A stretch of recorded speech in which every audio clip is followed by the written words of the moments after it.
particular, I think he told me he saw Nolan somewhere between like 2:45 and 3:30. He was like, Christine, yeah, we talked for a while. We talked about college. We talked about his life, his plans. And he was like, he was perfectly fine. We've seen this before, right? Pattern recognition. We've seen this where things have happened, especially when we talk about the Black community. And after the death, it's a smear campaign. It's, what can we find out about this person? What can we say? If you were in our situation, how would you feel if there were millions of people who are saying, oh, hey, well, he was at an island. He was heavily drunk. And again, even with the drinking, there are so many conflicting stories, only because I have spoken with adults who knew Nolan very well, coaches that were out there. One in particular, I think he told me he saw Nolan somewhere between like 2:45 and 3:30. He was like, Christine, yeah, we talked for a while. We talked about college. We talked about his life, his plans. And he was like, he was perfectly fine. Because I think it had bothered him too that there was this narrative of, oh, he was sloppy drunk. Like and it started at the very beginning. It was, oh, he was sloppy drunk. And I'm like, but was he though?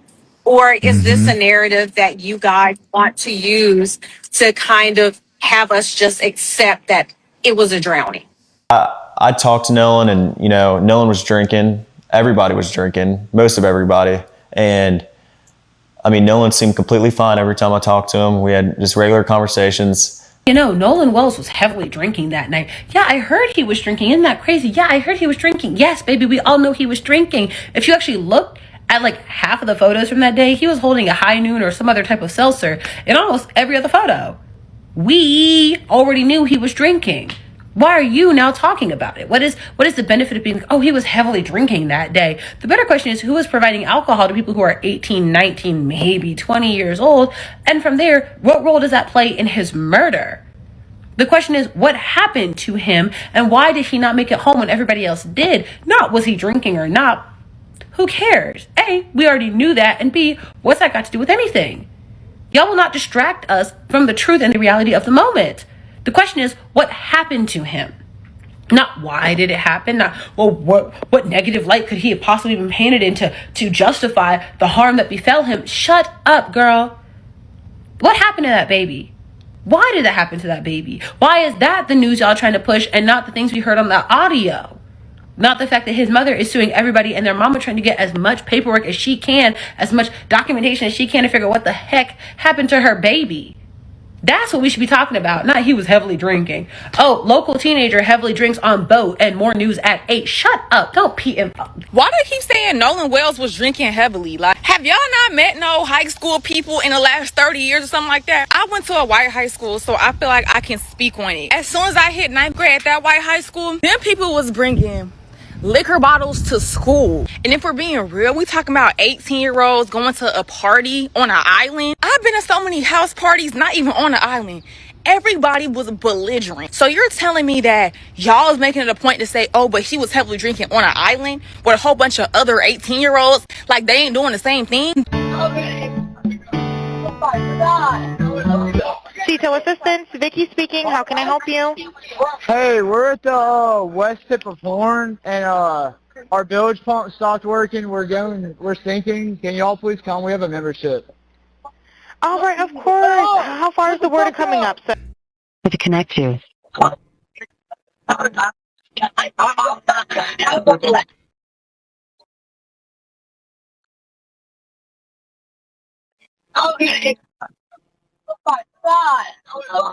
CETO Assistance, Vicky speaking. How can I help you?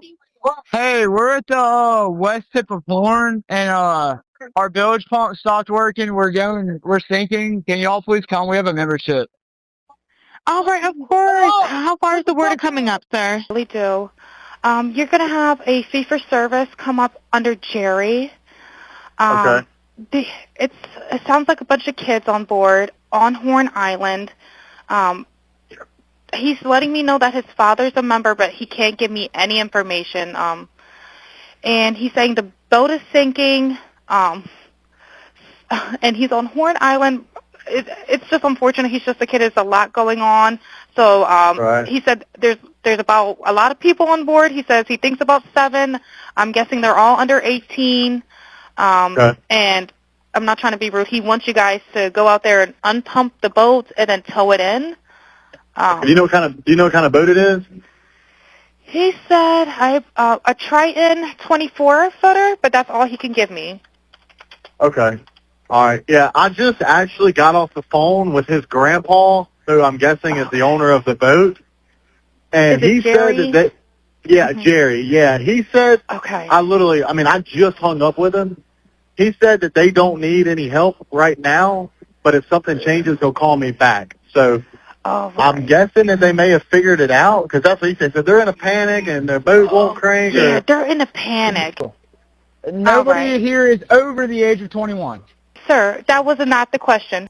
I understand the public's urgency to know what happened to Nolan, but we are not taking time for time's sake. We are taking the time required to complete the work this investigation demands.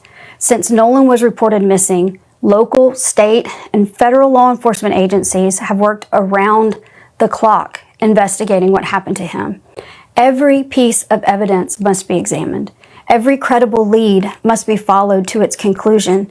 Every witness interview must be analyzed in context of all other evidence. The pressure for answers does not change what the work requires. I also understand that many people have questions about why more information has not been released publicly.